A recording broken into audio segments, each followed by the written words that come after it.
कहानी की शुरुआत में हम मैक्स नाम के एक आदमी को देखते हैं जो इस बंजर धरती पर किसी तरह सरवाइव कर रहा होता है। दरअसल कुछ साल पहले एक भयानक न्यूक्लियर वॉर हुआ था जिसने पूरी दुनिया को तबाह कर दिया और अब इस धरती पर गिने चुने लोग ही जिंदा बचे हैं। तभी मैक्स देखता है कि कुछ अनजान लोग गाड़ियां लेकर उसी की तरफ आ रहे हैं। वह तुरंत अपनी कार स्टार्ट करके वहां से भागने लगता है। वह लोग भी उसका पीछा करने लगते हैं। यह लोग वॉर बॉयज होते हैं जो एक अजीब बीमारी से पीड़ित होते हैं और जिंदा रहने के लिए उन्हें किसी दूसरे इंसान के खून की जरूरत पड़ती है। इसी वजह से वे मैक्स को पकड़ना चाहते हैं। वॉर बॉयज मैक्स की कार को टक्कर मारकर उसे पकड़ लेते हैं और उसे अपने साथ ले जाते हैं। अब हम देखते हैं कि मैक्स को बंदी बना लिया गया है और वह लोग उसकी पीठ पर उसका ब्लड ग्रुप लिख देते हैं ताकि जिसे भी जरूरत पड़े वह उसका खून इस्तेमाल कर सके। जिसके बाद वे मैक्स की पीठ पर अपनी गैंग का सिंबल लगाने लगते हैं। तभी मैक्स किसी तरह खुद को छुड़ाकर वहाँ से भागने लगता है, लेकिन उसी दौरान उसे कुछ लोगों के विजन दिखने लगते हैं जो उससे मदद मांग रहे होते हैं क्योंकि मैक्स उन्हें बचा नहीं पाया था। तभी वॉर बॉयज उसे फिर से पकड़ लेते हैं। अब यहाँ से कहानी शिफ्ट होती है और हम इमोर्टन जो को देखते हैं। इमोर्टन जो एक खास तरह का कवच पहनता है क्योंकि वह भी उस खतरनाक बीमारी का शिकार है। सारे वॉर बॉयज उसके लिए काम करते हैं और इमोर्टन जो को अपना गॉड मानते हैं। इमोर्टन जो सभी लोगों को कंट्रोल करता है क्योंकि अब इस धरती पर पानी लगभग खत्म हो चुका है। सिर्फ इमोर्टन जो के पास ऐसी मशीनें हैं जो धरती से पानी निकाल सकती हैं। उसने कई लोगों को बंधी बना रखा होता है जिनसे उन्हें खून मिल सके। यहाँ उनकी जिंदगी नर्क से भी बदतर है। इमोर्टन जो उन लोगों के लिए थोड़ा पानी छोड़ता है, लेकिन पानी इतना कम होता है कि लोग उसे पाने के लिए आपस में लड़ने लगते हैं। अब हम फ्यूरियोसा को देखते हैं जो इमोर्टन जो के लिए काम करती है। आज इमोर्टन जो उसे कुछ वॉर बॉयज के साथ ऑयल टाउन भेजता है ताकि वहाँ से पेट्रोल लाया जा सके। फ्यूरियोसा अपना टैंकर लेकर निकल पड़ती है। वह फ्यूल टाउन की तरफ बढ़ रही होती है, लेकिन तभी अचानक वह अपना ट्रक एक दूसरे इलाके की तरफ मोड़ देती है। फ्यूरियोसा सबकी हेड होती है,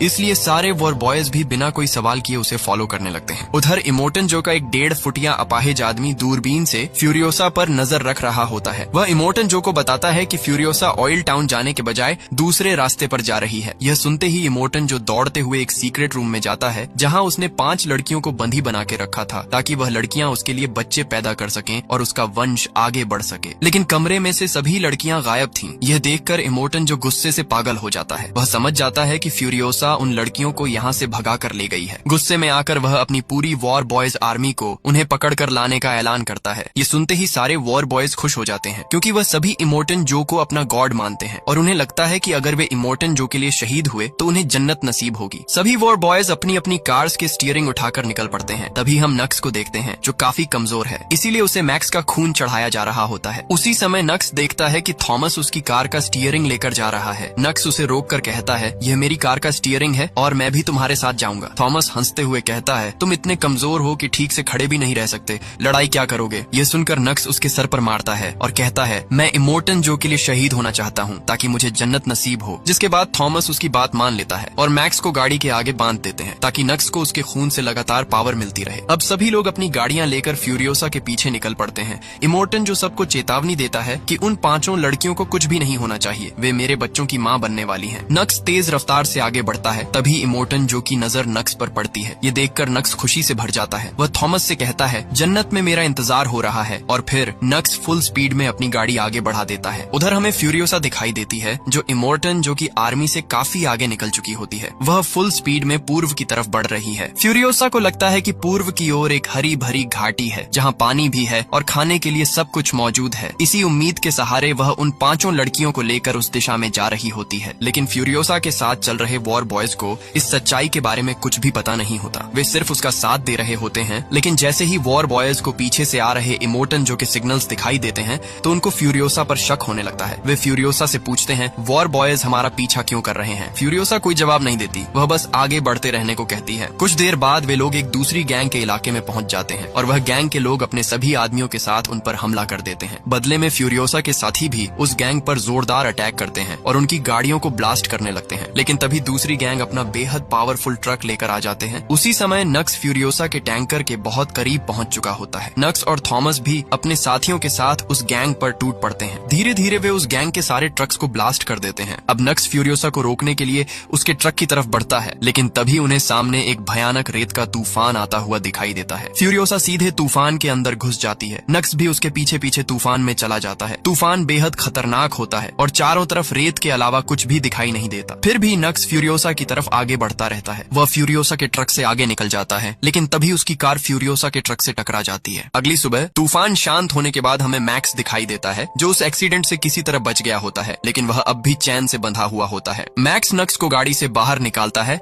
और गन की मदद से अपनी हथकड़ी खोलने की कोशिश करता है, लेकिन गन खराब होती है। मैक्स कुछ समझ नहीं पाता कि अब वह क्या करे। तभी उसकी नजर फ्यूरियोसा के ट्रक पर पड़ती है। वह नक्स को उठाकर उस तरफ बढ़ता है जहां फ्यूरियोसा अपने ट्रक को ठीक कर रही होती है। मैक्स पांचों लड़कियों में से एक लड़की के सिर पर गन पॉइंट कर देता है और उसे अपनी हथकड़ी खोलने को कहता है। जैसे ही वह लड़की हथकड़ी खोलने लगती है, फ्यूरियोसा मैक्स पर हमला कर देती है। वह उसकी गन छीनकर उस पर शूट करती है, क्योंकि उसे नहीं पता होता कि गन खराब है। तभी मैक्स भी फ्यूरियोसा पर अटैक कर देता है। दोनों के बीच जबरदस्त फाइट होती है। आखिरकार मैक्स फ्यूरियोसा को पकड़ लेता है। उसी समय नक्स भी होश में आ जाता है। वह भी मरा नहीं था। नक्स मैक्स से कहता है, इमोटन जो हमें मुंह मांगा इनाम देगा, क्योंकि हमने इसे जिंदा पकड़ा है। मैक्स नक्स से उसकी जंजीर काटने को कहता है। जैसे ही नक्स जंजीर काटता है, मैक्स उसे जोरदार पंच मारता है, जिससे नक्स वहीं बेहोश हो जाता है। मैक्स उन सभी को वहीं छोड़कर अकेले ही ट्रक लेकर निकल पड़ता है। उधर इमोटन जो भी अपने साथियों के साथ उनकी तरफ बढ़ रहा होता है। इधर मैक्स का ट्रक कुछ दूर आगे जाते ही अचानक रुक जाता है, क्योंकि फ्यूरियोसा ने ट्रक में एक सीक्वेंस सेट किया था। फ्यूरियोसा को पता था कि मैक्स ट्रक लेकर ज्यादा दूर नहीं जा सकता, इसलिए वह उसका पीछा करती है। मैक्स ट्रक को ऑन करने की बहुत कोशिश करता है, लेकिन ट्रक स्टार्ट नहीं होता। फ्यूरियोसा उसके पास आती है और कहती है, मैंने इस ट्रक में एक सीक्वेंस सेट किया है, मेरे बिना यह ट्रक नहीं चल सकता। जिसके बाद मैक्स उसे अंदर आने को कहता है, लेकिन फ्यूरियोसा कहती है, मैं इन पांचों के बिना अंदर नहीं आऊंगी। आखिरकार मैक्स सबको अंदर आने देता है, लेकिन उसे अब भी उन पर भरोसा नहीं होता, इसलिए वह सब पर गन पॉइंट बनाए रखता है और ट्रक में मौजूद सारी गन्स अपने पास रख लेता है। नक्स जैसे ही होश में आता है तो वह देखता है कि ट्रक आगे बढ़ चुका है। वह बिना देर किए दौड़ता हुआ टैंकर पर चढ़ जाता है। उसी दौरान ट्रक के अंदर बैठी पांचों लड़कियां दूरबीन से देखती हैं कि फ्यूल स्टेशन की तरफ से और भी ज्यादा लोग उन्हें मारने के लिए आ रहे हैं। दरअसल इमोटन जो पूरे इलाके के लोगों को अपने साथ मिला चुका है। फ्यूरियोसा उनसे बचने के लिए ट्रक की स्पीड बढ़ाने की कोशिश करती है, लेकिन पीछे टैंकर में कुछ चीज अटक जाती है, जिसकी वजह से ट्रक तेज नहीं चल पा रहा होता। फ्यूरियोसा मैक्स को पीछे जाकर टैंकर चेक करने को कहती है, लेकिन मैक्स को फ्यूरियोसा पर भरोसा नहीं होता, इसलिए वह मना कर देता है। फ्यूरियोसा कहती है, ठीक है, तुम यही रुको, मैं चेक करके आती हूँ। जिसके बाद मैक्स फ्यूरियोसा को भेजने के बजाय खुद पीछे चेक करने जाता है। वहाँ वह देखता है कि ऑयल टैंकर का एक वायर निकल चुका है। मैक्स उस वायर को दोबारा जोड़ देता है, जिससे ट्रक अपनी पुरानी स्पीड में दौड़ने लगता है। इसी दौरान मैक्स अपने मुंह से कवच को काट देता है। उधर नक्स जो टैंकर में छिपा हुआ होता है, अचानक आगे आकर फ्यूरियोसा पर हमला कर देता है, लेकिन सभी लड़कियां मिलकर नक्स को पकड़ लेती हैं और उसे नीचे फेंक देती हैं। तभी वहाँ मैक्स भी पहुंच जाता है और वह फ्यूरियोसा से कहता है कि हमारे पीछे और लोग भी आ रहे हैं। इस पर फ्यूरियोसा उसे सच बताती है कि जिस इलाके में हम अब जा रहे हैं, वहाँ के लोगों से मेरी पहले ही डील हो चुकी है। मैं उन्हें पेट्रोल दूंगी और उसके बदले वे हमें यहाँ से निकलने देंगे और पीछे से डायनामाइट ब्लास्ट करके रास्ता बंद कर देंगे, ताकि इमोटन जो के आदमी आगे ना बढ़ सके। फ्यूरियोसा आगे कहती है, लेकिन मैंने उनसे कहा था कि मैं अकेली आऊंगी। इसी वजह से वह पांचों लड़कियों को पीछे टैंकर में छिपने को कहती है। फिर वह मैक्स से कहती है, तुम मेरे साथ यहीं पीछे छिपे रहना, क्योंकि जरूरत पड़ने पर तुम्हें टैंकर चलाना होगा। अब वे लोग उस इलाके के काफी करीब पहुंच चुके होते हैं, इसलिए फ्यूरियोसा मैक्स को ट्रक का सीक्वेंस समझा देती है ताकि वह ट्रक चला सके। इसके बाद फ्यूरियोसा ट्रक से नीचे उतरती है और वहाँ मौजूद लोगों से कहती है, वादे के मुताबिक मैं 3000 गैलन पेट्रोल ले आई हूँ और मैं टैंकर को ट्रक से अलग कर रही हूँ। तुम भी अपने वादे के मुताबिक पीछे की चट्टाने गिरा दो। लेकिन जैसे ही वे लोग चट्टाने गिराते हैं, फ्यूरियोसा टैंकर अलग नहीं करती। वह मैक्स को ट्रक चलाने को कहती है। ये देखकर वहाँ के लोग समझ जाते हैं कि फ्यूरियोसा ने उनके साथ धोखा किया है। वह गुस्से में आकर उन पर फायरिंग शुरू कर देते हैं। फ्यूरियोसा किसी तरह बचते हुए दोबारा ट्रक पर चढ़ जाती है, लेकिन वे लोग अब भी फ्यूल पाने के लिए उनका पीछा करने लगते हैं। उधर गिरी हुई चट्टानों की वजह से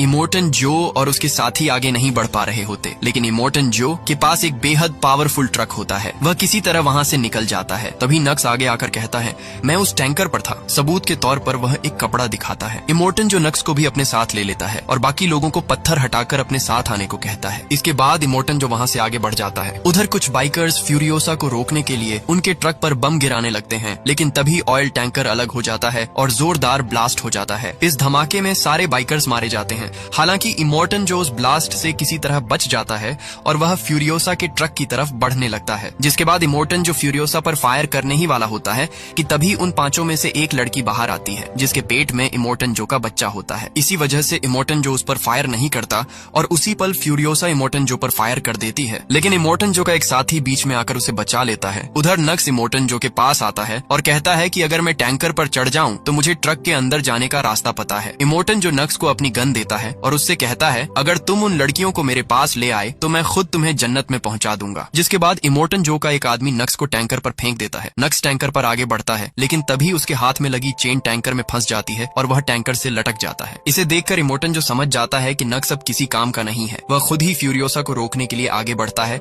और उन पर हमला करता है। इमोर्टन जो का एक साथी ट्रक के स्टीयरिंग पर हुक फेंक कर ट्रक के स्टीयरिंग को निकाल लेता है। इसी दौरान वह प्रेग्नेंट लड़की दोबारा बाहर आती है और कट्टर की मदद से उस चेन को काट देती है, लेकिन तभी आगे एक बड़ी चट्टान आ जाती है। इमोर्टन जो उसे आवाज देकर चेतावनी देता है आगे चट्टान है, वह उसे कोई चोट नहीं पहुंचाना चाहता था क्योंकि उस लड़की के पेट में उसका बच्चा था। टाइम रहते वह लड़की वहां से हट जाती है और उसे कुछ नहीं होता, लेकिन जैसे ही वह ट्रक के अंदर वापस जाने लगती है तभी ट्रक का गेट टूट जाता है और वह लड़की नीचे गिर जाती है। इमोर्टन जो उसे बचाने के लिए अपनी गाड़ी को मोड़ देता है, जिससे उसकी गाड़ी का भी एक्सीडेंट हो जाता है। इमोर्टन जो उस लड़की को देखता है कि उस लड़की के साथ साथ उसका बच्चा भी मर चुका है, इससे इमोर्टन जो का गुस्सा 7वें आसमान पर पहुंच जाता है। तभी इमोर्टन जो के 2 साथी बाइक लेकर वहां पहुंच जाते हैं। इमोर्टन जो उन्हें आगे भेजता है ताकि वे ट्रक को रोक सकें। ट्रक के अंदर बैठी बाकी लड़कियां मैक्स से ट्रक रोकने को कहती हैं, लेकिन मैक्स गंभीर आवाज में कहता है वह टायर के नीचे आकर मर चुकी है, अब हमें आगे बढ़ना होगा। वे आगे बढ़ते हैं, लेकिन थोड़ी दूर जाते ही ट्रक का इंजन हद से ज्यादा गर्म हो जाता है, इसलिए मजबूरी में उन्हें ट्रक रोकना पड़ता है। मैक्स इंजन को ठंडा करने के लिए उसमें पानी डालता है। उसी दौरान एक लड़की डर के मारे वहां से भागने लगती है और कहती है मैं मरना नहीं चाहती, इसलिए मैं इमोर्टन जो के पास वापस जा रही हूँ। तभी फ्यूरियोसा देखती है कि बाइकर्स उनकी तरफ बढ़ रहे हैं, वह बिना देर किए गन से उन पर शूट कर देती है, जिसके बाद बाकी लड़कियां उस लड़की को समझाती हैं कि वह सिर्फ हमारा इस्तेमाल करता है, हम उसके पास कभी वापस नहीं जाएंगे। आखिरकार वह लड़की भी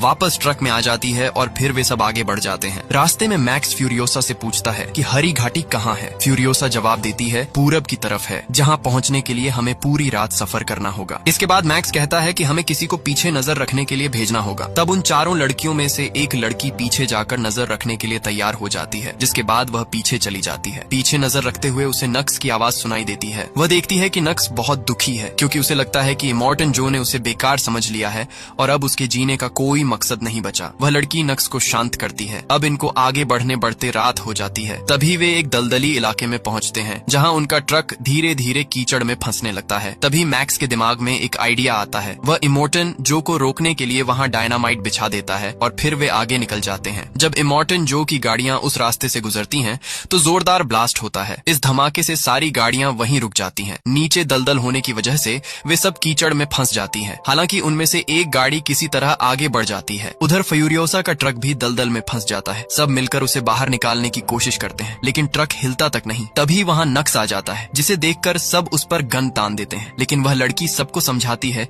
कि नक्स हमारी मदद करना चाहता है। उसी समय वे देखते हैं कि एक गाड़ी उनकी तरफ आ रही है। मैक्स उस पर फायर करता है, लेकिन निशाना चूक जाता है। अब उनके पास सिर्फ एक गोली बची होती है। फ्यूरियोसा मैक्स से गन लेती है और एक ही गोली में उस गाड़ी पर फायर करती है, जिससे गाड़ी वहीं रुक जाती है। नक्स बाहर आकर कहता है हम ट्रक को उस पेड़ से बांधकर बाहर निकाल सकते हैं। मैक्स कहता है तुम ट्रक चलाओ, मैं केबल को पेड़ से बांधता हूँ। उधर वह गाड़ी फिर से उनकी तरफ बढ़ रही होती है क्योंकि वह लोग अभी भी जिंदा बचे होते हैं। मैक्स केबल बांध देता है। पीछे से वे लोग उन पर फायरिंग करने लगते हैं। नक्स पूरा पावर लगाकर ट्रक आगे बढ़ाता है। आखिरकार ट्रक दलदल से बाहर आ जाता है। नक्स ट्रक को सूखी जमीन पर पार्क कर देता है। क्योंकि इंजन अब भी बहुत गर्म होता है, इसलिए वे आगे नहीं बढ़ सकते। तभी मैक्स कहता है मैं पीछे आ रहे लोगों को रोकने जा रहा हूँ। फ्यूरियोसा पूछती है अगर तुम इंजन ठंडा होने से पहले वापस नहीं आए तो हम क्या करेंगे। मैक्स जवाब देता है तुम मेरे बिना ही आगे बढ़ जाना। इतना कहने के बाद मैक्स उस तरफ चल पड़ता है। उधर बाकी सब ट्रक पर पानी डालकर इंजन ठंडा कर रहे होते हैं। तभी दूर एक भयानक धमाका होता है। फ्यूरियोसा को लगता है कि मैक्स मारा गया, लेकिन तभी वह देखती है कि एक आदमी उनकी तरफ बढ़ रहा है। पहले उसे लगता है कि वह दुश्मन है, लेकिन वह मैक्स होता है। मैक्स अपने साथ उन सभी के हथियार भी लेकर आ गया होता है। यह देखकर सबकी जान में जान आ जाती है और फिर वे सब ट्रक लेकर आगे बढ़ जाते हैं। मैक्स को एक बार फिर वही डरावने विजन्स आते हैं। अचानक उसकी आंख खुलती है। वह देखता है कि सुबह हो चुकी है और वे लोग काफी आगे आ चुके हैं। मैक्स फ्यूरियोसा से पूछता है तुम्हें कैसे पता कि हरी घाटी जैसी कोई जगह वाकई में मौजूद है। फ्यूरियोसा बताती है मैं वहीं पैदा हुई थी, लेकिन बचपन में किसी ने मुझे वहाँ से चुरा लिया था। मैक्स पूछता है क्या तुमने पहले भी वहाँ जाने की कोशिश की है। फ्यूरियोसा कहती है कई बार कोशिश की, लेकिन कभी कामयाब नहीं हुई। लेकिन जब मुझे इस पावरफुल टैंकर को चलाने का मौका मिला तो मुझे समझ आ गया कि वहाँ पहुँचने का इससे बेहतर मौका और कोई नहीं हो सकता। वे आगे बढ़ रहे होते हैं कि तभी फ्यूरियोसा की नजर एक वॉच टावर पर पड़ती है। वह अचानक रुक जाती है। फ्यूरियोसा मैक्स से कहती है मैंने इस वॉच टावर को बचपन में देखा था। ये कहते ही वह जोर से चिल्लाती है मैं तुम में से ही एक हूँ, मैं जवासा की बेटी हूँ। उसकी आवाज सुनते ही वहाँ बहुत से बाइकर्स आ जाते हैं, लेकिन उनमें सभी बाइकर्स सिर्फ औरतें ही होती हैं। वे फ्यूरियोसा को देखते ही पहचान लेती हैं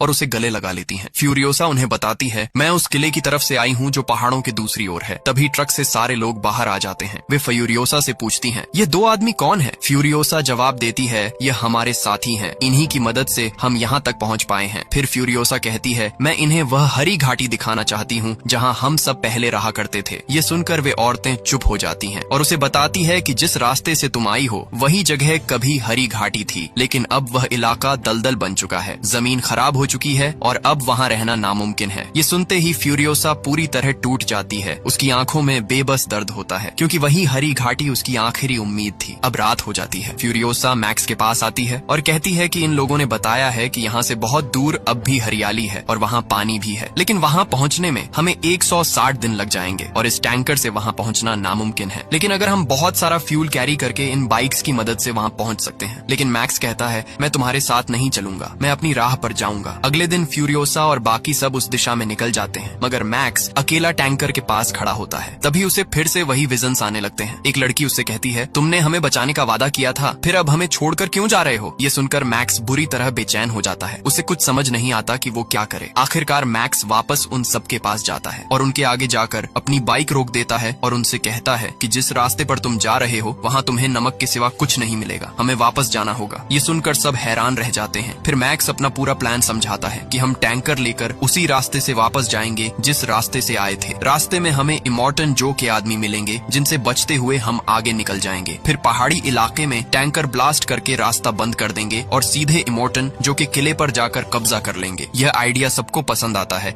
और वे सब टैंकर लेकर वापस उसी दिशा में निकल पड़ते हैं। उधर हमें इमॉर्टन जो दिखाया जाता है वह अपने साथियों के साथ लगभग हार मान चुका होता है, लेकिन तभी वह देखता है कि फ्यूरियोसा का ट्रक किले की तरफ बढ़ रहा है। तभी उसे समझ आ जाता है कि किले पर इस समय कोई रक्षक नहीं है। इमॉर्टन जो गुस्से से चिल्लाता है और अपने सारे साथियों को उनके पीछे भेज देता है। वह खुद भी ट्रक पर हमला करने लगता है। इस हमले में टैंकर का इंजन बुरी तरह डैमेज हो जाता है। अब इंजन काम करना बंद कर देता है। मजबूरी में वे लोग नक्स को इंजन रिपेयर करने भेजते हैं क्योंकि नक्स एक मैकेनिक होता है। फिर मैक्स टैंकर के पीछे की तरफ जाता है। उसी समय इमॉर्टन जो के लोग टैंकर में हुक्स को फंसाकर उसे रोकने की कोशिश करने लगते हैं। मैक्स कट्टर लेकर एक एक करके सभी हुक्स काटने लगता है, लेकिन तभी कुछ लोग ट्रक पर चढ़कर उस पर हमला कर देते हैं। मैक्स एक एक करके सबको मारता जाता है, लेकिन तभी एक आदमी उस पर एरो से हमला करता है। तीर लगते ही मैक्स बेहोश हो जाता है। उसी पल उसे फिर से उस लड़की के विजन्स दिखाई देते हैं, जिस वजह से उसकी आंखें अचानक खुल जाती हैं। मैक्स दोबारा दुश्मनों से लड़ने लगता है, लेकिन तभी एक आदमी उस पर वार करता है और मैक्स ट्रक से नीचे गिरने ही वाला होता है कि तभी फ्यूरियोसा उसे पकड़ लेती है। ये देखकर इमॉर्टन जो का एक आदमी फ्यूरियोसा पर एरो से हमला कर देता है। तीर लगते ही फ्यूरियोसा को गहरी चोट लगती है, लेकिन फिर भी वह मैक्स का हाथ नहीं छोड़ती। उसी दौरान पीछे से आता हुआ एक फायर गन वाला ट्रक मैक्स को मारने ही वाला होता है कि तभी नक्स वहां पहुंचकर मैक्स को जोर से धक्का देता है, जिस वजह से मैक्स सीधे उस ट्रक पर गिरता है और बच जाता है। वह उस ट्रक पर मौजूद सभी लोगों को मार देता है, लेकिन तभी इमॉर्टन जो के लोग उस ट्रक पर भी हमला कर देते हैं। ट्रक ब्लास्ट होने ही वाला होता है, मगर मैक्स सही वक्त पर दूसरे ट्रक पर कूद जाता है। अगले ही पल वह ट्रक पूरी तरह ब्लास्ट हो जाता है। पीछे जबरदस्त धमाका होता है और कई कारें एक साथ ब्लास्ट हो जाती हैं। उधर इमॉर्टन जो फ्यूरियोसा के ट्रक के सामने आ जाता है और रास्ता रोक ले लेता है। यह देखकर फ्यूरियोसा उसे खत्म करने का फैसला करती है। वह नक्स को ट्रक चलाने के लिए कहती है और खुद इमॉर्टन जो के ट्रक की तरफ बढ़ती है। मैक्स फ्यूरियोसा की मदद करने के लिए खुद भी इमॉर्टन जो के ट्रक की ओर बढ़ता है। फ्यूरियोसा इमॉर्टन जो के ट्रक पर पहुंच जाती है, लेकिन इमॉर्टन जो का आदमी विक्टस उसे रोकने लगता है। तभी मैक्स वहां पहुंच जाता है और किसी तरह विक्टस को बेहोश कर देता है। अब फ्यूरियोसा सीधे इमॉर्टन जो तक पहुंचती है। जैसे ही इमॉर्टन जो उस पर फायर करने लगता है, फ्यूरियोसा उसे पकड़ लेती है। वह उसके मास्क में एक हुक फंसा देती है, जिससे वह ऑक्सीजन मास्क पूरी तरह खुल जाता है। इमॉर्टन जो सांस नहीं ले पाता और दम घुटने से उसकी मौत हो जाती है। फ्यूरियोसा खुद भी गिरने वाली होती है, लेकिन तभी मैक्स आगे बढ़कर उसे पकड़ लेता है। इमॉर्टन जो की मौत से सब खुश हो जाते हैं, लेकिन खतरा अब भी खत्म नहीं हुआ होता क्योंकि उसके बाकी साथी अब भी उनका पीछा कर रहे होते हैं। रास्ता बंद करने के लिए